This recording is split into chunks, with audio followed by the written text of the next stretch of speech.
Shonen is the most common anime type, and it's usually the worst.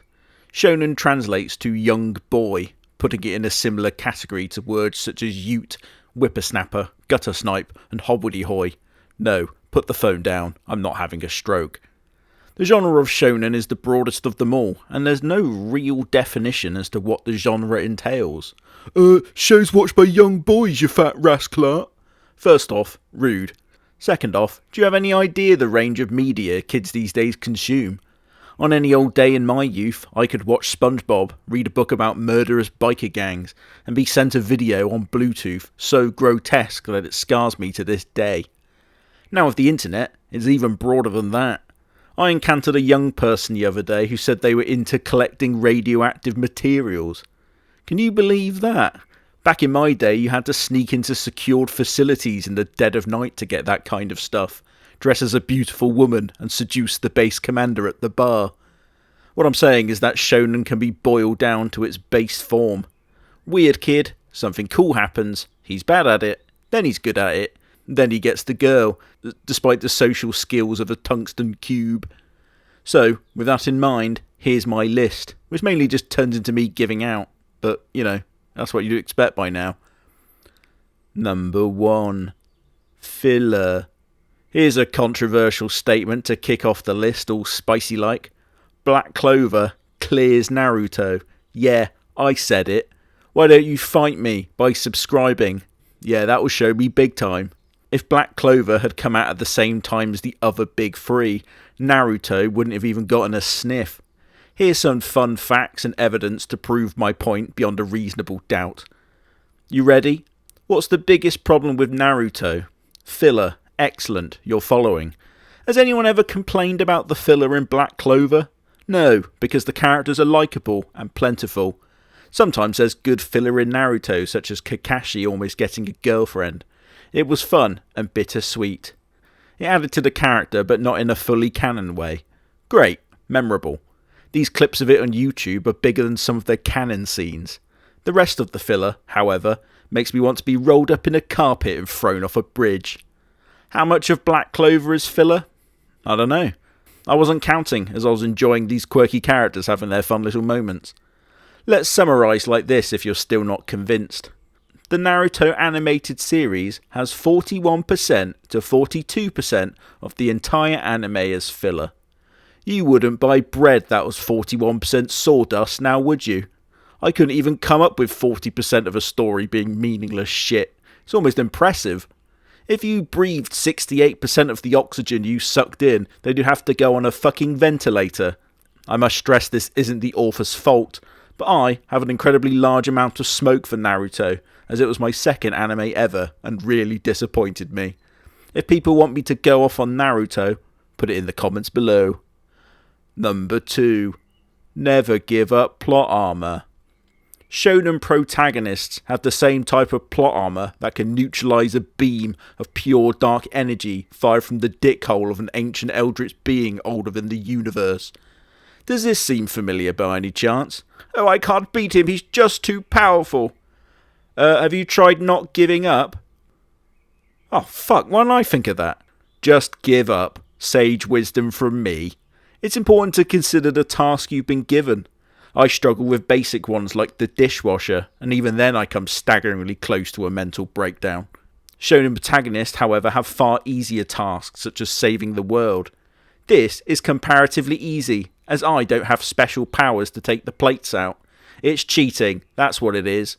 The only shonen I'm aware of that has flipped the obviously winning thing in the end is Hunter x Hunter, where even though the main characters of Gon and Killua are considered prodigies, at the end of the day, they're still just children, and they are in a world of people who don't mind handing out backhands on an excellent discount. The way that shonen characters move around their world with complete confidence in their survival irks me. Walking around like this having fun, whereas I'm legging it through local parks so I don't end up dead. Number 3. Sensei of Legend. Why are they always the perfect teacher for what they exactly need? I had a teacher once that didn't speak English, and they weren't even a language teacher. I'd like to see Ichigo achieve Bonkai under those circumstances. Special bonus points for a large-breasted woman designed to elicit Freudian responses in my monkey brain. I'm not sure any of these teachers have proper accreditation. I'm fairly sure they didn't go to university. I'm fairly sure that I could successfully teach a shonen protagonist to save the world. You just make up a bunch of shit and let plot armor do the rest. Oh yeah, mate, when the doom laser comes at you, just concentrate your fucking particles or whatever. Oh, thank you, sensei. You're so wise. Yeah, sure, kid. You got this. How easy would it be to convert a shonen protagonist to evil? Very. As people as malleable to suggestion as Play-Doh. You could inform the little bastard that the crystal of 1,000 stars was being held in my local bank, and that they needed to take this balaclava, gun, and sack and go get it for me. Number 4. Recruitment. What bothers me is how they bring villains around. These people were eating families and kicking babies an episode ago, and now they're just part of the team. I'd be conducting individual Nuremberg trials for my enemies afterwards, not inviting them for tea. Famously, Talk No Jutsu of Naruto is known for doing this. We have people who we know off-screen have killed scores of people, burnt down villages and caused untold misery. Naruto is like, heh, believe it! And they're like, oh, of course, murder is bad. Oh goodness, silly me. They secretly in their head can't believe their luck. This silly little goose letting them get away with all manner of war crimes. I'd walk into the room where they were sharing a pleasant meal, see our MC and Draknar, kicker of puppies and stabber of the elderly, and be like, I said, hold up, wait a minute, something ain't right. What are we doing, lads? I've never been convinced of anything with a 5-minute speech about friendship. I'd look you dead in the eye and do the same crime again if you tried that shit on me. Then again, I think I'd turn myself in if I started getting lectured by a 14-year-old with magic powers. Oh, the goodness of my heart. Then if they tried to come visit me in prison to help with my reform, I'd start telling the other inmates I was a sex offender so they stab me faster. Number 5. Shonen Jump. Shonen Jump is a magazine and has a pretty good stranglehold on the shonen industry, much like jiu-jitsu practitioners. Fear not, I will explain what it is and how it is a trope. Hello Mr. Young Anime Author. You have submitted to us, Shonen Jump, and we're going to publish your work for precisely fuck all reimbursement. Then you have to continually make chapters to our egregious deadlines. Then we grade you on our popularity polls of our viewers. But really, it's probably our editorial staff just making it up. Based on where you are, we either kick you out and your story gone, or you rise through the ranks. Sometimes we will tell you to do something. Then your popularity will immediately drop. Then we will blame you and throw your manga in the bin. Do well and you have more pressure to put on you. As you begin to struggle to maintain the quality of your work, you have a nervous breakdown and risk death. Please, sign here. In a few cases, the authors are able to break out of this hold and self-publish, or even find alternatives. But Shonen Jump has, and probably always will be, the big dog, and they have a lot of power because of it. The Dragon Ballification is the optimal route for authors to keep their popularity and not lose their mind. Oh, not familiar with Dragon Ballification? Okay, here we go. I'm a grave threat to your world. Oh no! Oh, I've activated my super form. Ah, you've defeated me. But you'll never defeat this guy who's even stronger than me. Repeat this for as long as you can get away with. As an author whose livelihood depends on regular publication, it's very tempting to lean into it. And something you'd be shocked I'm not annoyed by. Why the trope itself isn't Dragon Ballification and actually Shonen Jump. It turns out that me giving the Japanese shit is not out of malice and making myself laugh, but really out of love and making myself laugh. Number 6. Tournament Arc. A little bit of honesty here. I love tournament arcs. It's the structure, you see. We've discussed this at length.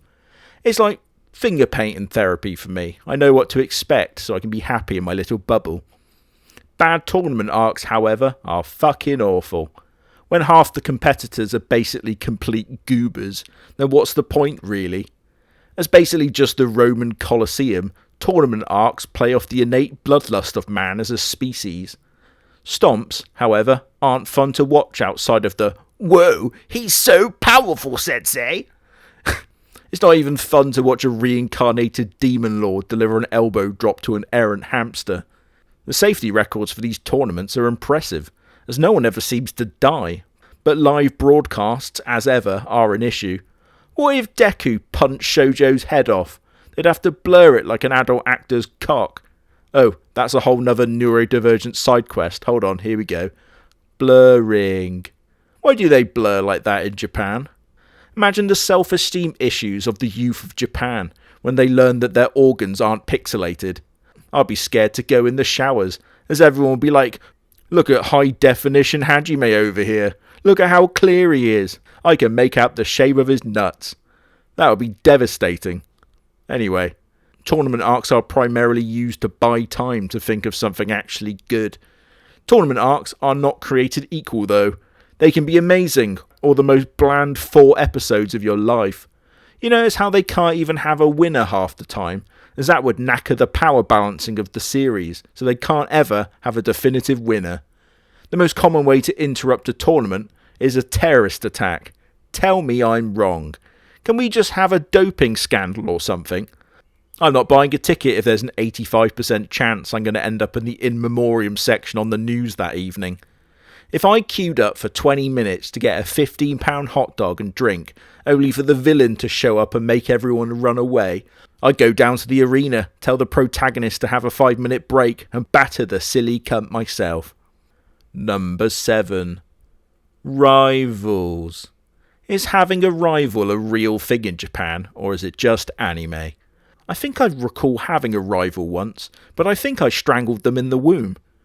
For real though, I don't think I've ever had a rival, though that may be due to my preemptive drone strikes. The stern cool character and the boisterous main character rivalry just annoys me now. Some are done better than others, mainly when there's an actual friendship despite the differences. The ones where it's just like, "No way, you're not my friend," is the ones I don't like, as it gives me second-hand embarrassment. Is there a criteria to be someone's rival? Is there paperwork I need to fill out? Or do you just declare it? I think I'd be self-conscious that other people would get to decide. Everyone being given cool rivals, whereas everyone insists that my rival is the weird kid who licks mossy rocks for nutrients. Number 8. Eating disorder. I think it's concerning when the main character won't stop eating food. Where does this come from? I don't remember becoming the Hokage after eating all that food. I just got fat and miserable. I think it's supposed to symbolise an earnest nature and simple disposition, making toddlers prime candidates for anime characters. Imagine going to a restaurant and seeing these lads on the opposite table. If they eat everything and I don't get my allotted garlic bread, then they're going to have to conduct another tournament arc to pick a new protagonist. They'd wonder what the evil aura was emanating from the other side of the kitchen. Who's paying for this food anyway? What kind of salary does a Shonen protagonist make? I think you can give most a mini roll and a pat on the head and they'll be happy. At least Luffy just runs away from the bill, which I deeply respect. Naruto, however, the little gobshite, just orders the same thing every day and makes other people pay. Piss off. Start washing dishes, you little reprobate. Whilst you're at it, start scrubbing all that graffiti. If I was the sculptor of the Hidden Leaf Village, and this guy kept defacing my art, when it's time to put this guy's face on the cliff for the rest of time, I'm making his nose as penis-like as possible.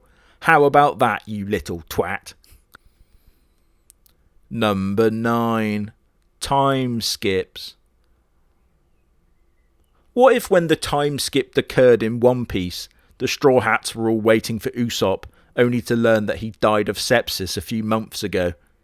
Time skips are a fun way to have changes in character design, and is exclusively used to give female characters bigger tits. You dare argue that point, and you will learn the deep, ashamed feeling of telling a mistruth. Here's a fun fact about me. I only age in time skips. I just disappear for a few decades and reappear again. That is until Interpol can figure out where I am. I actually like time skips. I like seeing characters become as haggard as I am with age. Imagine you got the wrong date. the team all gathering and heading off on a great adventure, only for you to turn up a year later. Then you get to the restaurant and have to pick up the bill from your main character eating all the food and get stuck in crippling debt. Fuck.